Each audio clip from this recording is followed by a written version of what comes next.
Husband secretly used my savings to buy his spoiled daughter a car without asking, but she refuses to let me use it. After a fight, I threaten him with divorce. I am 27, and my husband Michael is 36. We tied the knot 6 months ago, but we've been together for about 4 years. My husband has a 16-year-old daughter named Carrie. Me and my husband were in a relationship long before he introduced me to his daughter, Carrie. She shares a close bond with her mom, Nina, even though her parents separated 8 years ago, and her mom has since remarried. In the beginning, her mother tried to pollute her mind saying her dad had been cheating on her with me. This is why Carrie has hated me from day one even though her dad has clarified to her several times that we met long after her parents' divorce. She has always perceived that I'm attempting to take the place of her mom even though it's a role I have never really aimed for or tried to fulfill. I have only wanted to be a responsible role model for her and tried to let our relationship develop on her terms since she was nearly an adult when we met but she was not interested. Carrie has always made it clear that she has no desire to know me or have any kind of relationship with me. It has always seemed to me that she simply did not want her father Michael to move on and this is why she hates me. Despite my genuine efforts to extend help, she consistently treats me poorly. It's been nearly a year and a half, and there's been no positive change. I've attempted various approaches, such as giving her gifts, discussing relatable topics, and sharing my own experiences from when I was her age, but nothing seems to resonate with her. In the beginning, Carrie lived with her mother but around a year ago, Carrie expressed her wish to live with her dad. The decision was influenced by the fact that our school district had a better basketball team, something she was passionate about and planned to play well into college. My husband discussed with me the idea of Carrie moving in with me, and at first I was a bit worried but he assured me saying that this would allow me and Carrie to get to know each other better and I started feeling genuinely excited about it. I saw her as a wonderful addition to our family. When Carrie moved in, she seemed at first content with her new home and school, but she wasn't particularly thrilled to see me, which I knew all along but I thought things would get better over time but it never did. Carrie consistently has made negative comments and insults about almost everything I do. Michael is not really an involved parent hence as a result he doesn't check things like if Carrie completes her assignment or not or if she is sneaking out in the middle of the night to drink with her friends. I noticed all these things and for her welfare talked with Michael about it. We tried to establish boundaries or enforce rules but Carrie would openly challenge our authority. Whether it was about curfew times, household chores, or even basic etiquette, she made a point to defy our instructions and complain to her father about how we shouldn't interfere in her life. She would also talk to her mom and say how I was trying to control her life and Nina would call to scream at me. I have noticed that she enters my office without knocking to read my personal messages, or eavesdrops on phone conversations. When I confronted her about it she justified saying she just wanted to make sure that I was not cheating behind her father's back. This shocked me and later when Michael decided to have a conversation with her regarding her statement, Carrie told him how she thought I was just a gold digger who was after his money. This is absolutely not true since I am the only child of my parents who are quite wealthy themselves. I continue to work and have never asked my husband for anything. We even bought this house together where Carrie lives yet she had the audacity to call me such names. She doesn't eat the food I cook as a way of showing how she thinks that I suck at everything. In the beginning, I used to think maybe she didn't like my style of cooking so I tried to learn her favorite dishes and left them in the fridge for her to eat whenever she wanted to. The next day, to my shock, I found out that she had thrown the entire dish in the trash. When this continued for 3 to 4 times, I stopped making any efforts whatsoever. If we were sitting all together as a family to watch a movie, she would either leave or sit beside her dad. If she has something to say then she will ask her dad to come to her room and talk although it would be something totally normal like asking permission to go somewhere or something about school. She tries to make me feel like I am this outsider and it absolutely breaks my heart. Carrie also seemed particularly fixated on my relationship with food. I have always struggled with a severe eating disorder since middle school, and though I was better as an adult, I had retained some unique habits. I never explicitly shared this with her, but it appeared she had picked up on how sensitive I was to comments about food, and would use this as a means to taunt me. She would comment negatively on how I look. When her dad was in the room she would make comments like, "Oh, I think you should not wear this because this makes you look a little chubby." When her dad wasn't around she would insult me directly by saying how she wished her father would have married someone better looking. Her negative comments didn't just stop there. My eating habits involved a variety of foods that appealed to me at the moment, often spread across multiple small plates to avoid mixing different categories of food. Despite the unconventional approach, I found it practical, and since I was the one handling the dishes, it didn't bother me. However, Carrie had consistently commented on this habit, making remarks about how weird I was and how this was the reason why I was fat as an elephant. This was so hurtful to hear even though I knew I was nowhere fat, but her mean remarks were starting to get to me. Once, during a family dinner, she casually commented, "Don't you think you've had enough, considering?" Leaving the sentence hanging in the air, insinuating as if I was eating too much. I had already had a bad day at work so in frustration, I told her I didn't care about her opinion and suggested she refrain from speaking to me unless it was an emergency. I emphasized that I wouldn't tolerate anyone treating me disrespectfully. Hearing this, Carrie started saying how she was only trying to help me and walked away from the dining table. Michael later told me how I could have handled the situation better and that I should behave more like an adult. For Christmas, we decided to embark on a special trip to Thailand, a destination I had been saving up for since I was 18. Due to my prudent spending and notable career achievements, I managed to cover the entire cost of the trip as a Christmas gift for my husband, stepdaughter, and myself. We stayed in a stunning Airbnb with 2 bedrooms, a pool, and breathtaking views. However, Carrie deemed the trip a waste of her time, expressing how she would have preferred living more locally. We reminded her that she had agreed to join us, and the location was known to her, but she continued to complain about everything. When we wanted to go out, she would complain about how hot it was and that she didn't want to do any activities with us. She even called Nina from our Airbnb to complain about how much she hated being on this vacation, while Nina tried to reassure her that it was just a matter of a few days anyway. Feeling defeated by her attitude after trying to persistently convince her to join us, we would leave her to sulk in the Airbnb while we explored. On our last day, I felt a bit unwell due to a stomach bug and I vomited several times. Carrie must have noticed this because she suddenly told Michael, "Dad, is she pregnant? I don't want her to ever have a child." Michael immediately told her that she should not talk like that, so in anger she decided to stop talking to me altogether. Since returning home, her silence persisted. She continued to harbor resentment towards everything. When my parents came to visit us, she refused to talk to them and walked right past them. This was extremely disrespectful, so I talked to Michael about it, thinking that for once he would try to make her understand, but as usual, he started defending her, saying how she didn't have to talk to my parents if she didn't want to. I retorted that if she didn't want to acknowledge my parents or me, then I would also start doing the same to her. Michael asked what I meant by that, and I reminded him that I pay for her education as well as her extra training classes in basketball, so I was going to stop doing that and he could take her full responsibility from now on. I would also stop doing any chores for her and he could start doing her dirty laundry, washing her dishes, and cooking her food. Hearing this, he immediately tried to backtrack, saying how I don't have to take things so far and that he would talk to her.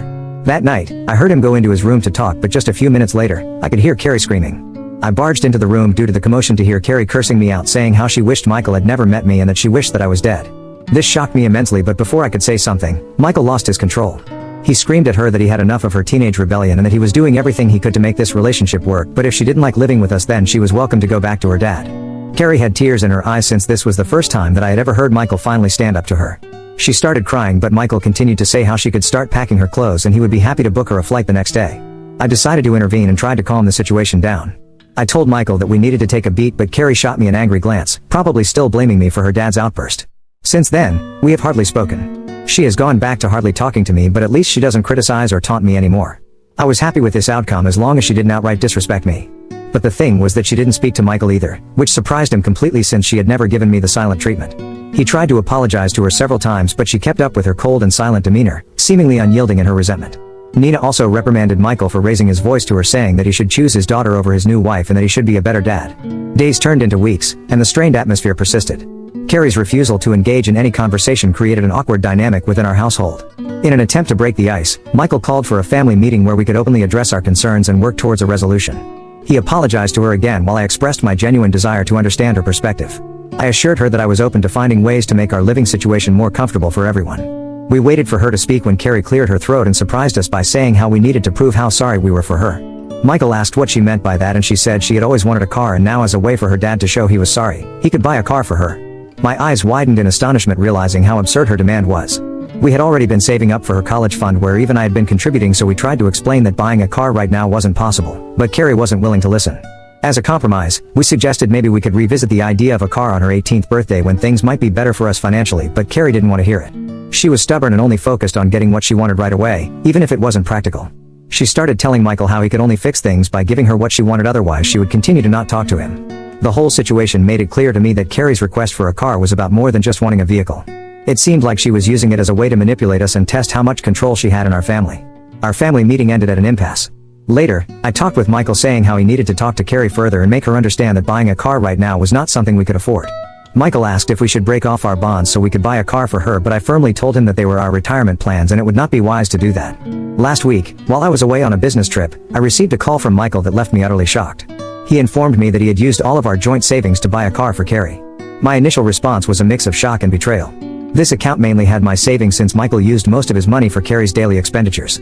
I had been saving this money for quite some time and they were my emergency fund for a rainy day. He had absolutely no right to make such a significant financial decision without discussing it with me.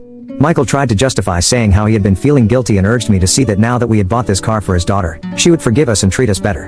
For the sake of our family's peace, no matter how hurt I was, I decided to let things go because I thought Carrie and I would have a better relationship after this.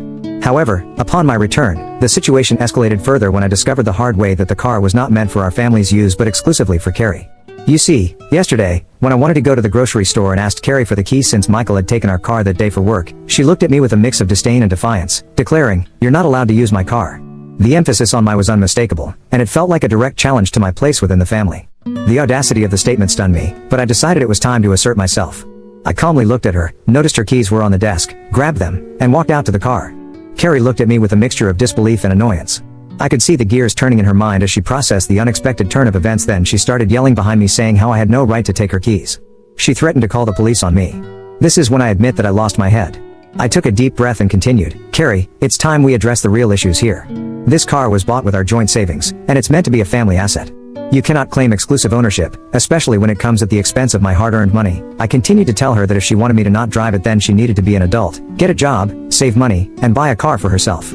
I continued to tell her that she was welcome to call the police and I would be happy to explain to them the entire situation. Her face was dumbstruck, taken aback by my assertiveness. At night, when Michael returned home, Carrie started complaining to him about me using the car and how I had taken the keys from her desk. When Michael confronted me about it, I told him that I needed the car since he had taken our car for work and I needed to go to the grocery store. To my surprise, instead of understanding, Michael asked me why I couldn't take an Uber to the store. I noticed Carrie smirking, seeing how her dad was taking her side. I calmly explained to Michael that this was our car also, and as Carrie was at home, I borrowed the car for some time. I questioned Michael why he would buy a car with my savings if he didn't want me to use it at all. Michael sighed and urged me to be more understanding, emphasizing the difficulties Carrie faced in adjusting to our family.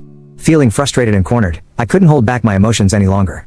I looked at Michael with determination and said something that I had been thinking for a long time. If things continue like this, if you don't stand up for me and address these issues, I can't continue living like this. I am done trying to make this work. Carrie clearly doesn't want us to stay married so she can have her wish, since I have been unhappy for too long, and I am starting to contemplate divorce. Michael's eyes widened in shock at my revelation. The weight of my words hung heavily in the air. He stammered, asking me if I was serious, but I stood my ground, explaining that my emotional well-being was at stake here. Carrie didn't look so happy either, seeing how distressed her dad was. Michael tried to say how we needed to think about this with cool minds and that he would make sure Carrie and I could come to my surprise, but I was honestly so done with this toxic family situation that I decided to pack up my things and drive to my parents' place. This morning, I woke up to several messages and calls from Michael, Carrie, and Nina saying how I was overreacting and making a big deal out of nothing. Carrie has texted me saying how I was unnecessarily punishing her dad and trying to control him just because I am a spoiled gold digger. Nina, just like her daughter, feels I am to be blamed for everything and wrote how I am trying to create a divide between Carrie and Michael. I have refused to reply back to Michael even though he has sent several apologies. AITA for taking a stand against my husband for buying a car for his daughter with my savings. Update 1. Thank you to everyone who provided supportive comments and advice. After carefully considering the situation and reflecting on the struggles I have endured, I have decided it is time for a serious conversation with Michael. I have realized that I have suffered enough, and it is crucial for things to change. If Michael doesn't agree with me, then I have discussed things with my parents and I will go along with the divorce route. It breaks my heart to even think about this because I really love Michael and I had never imagined we would end up like this. Update 2. Hello everyone.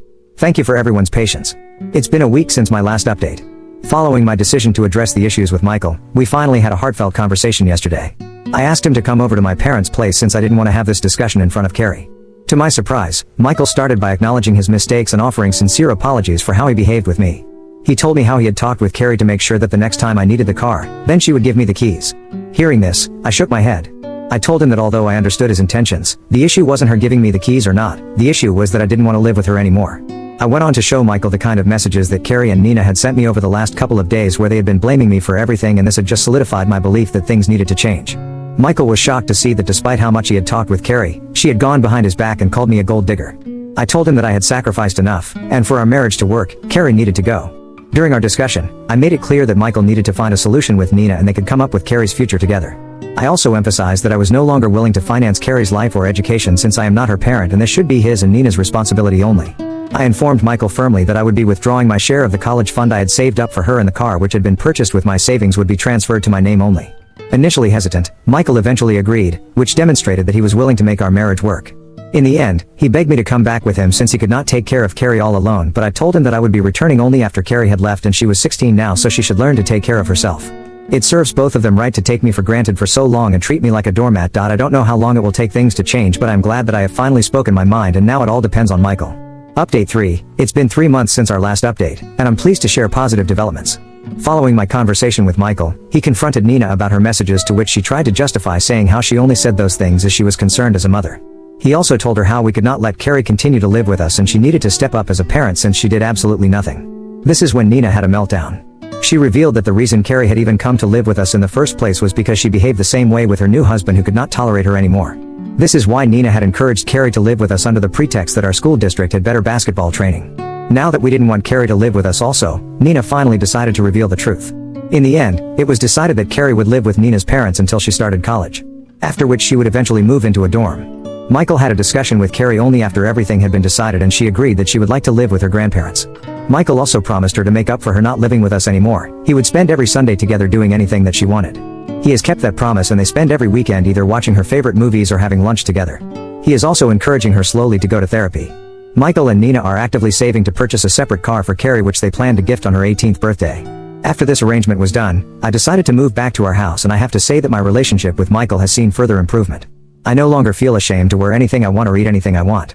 I am also no longer financially responsible for Carrie's life, and my mental health has improved considerably.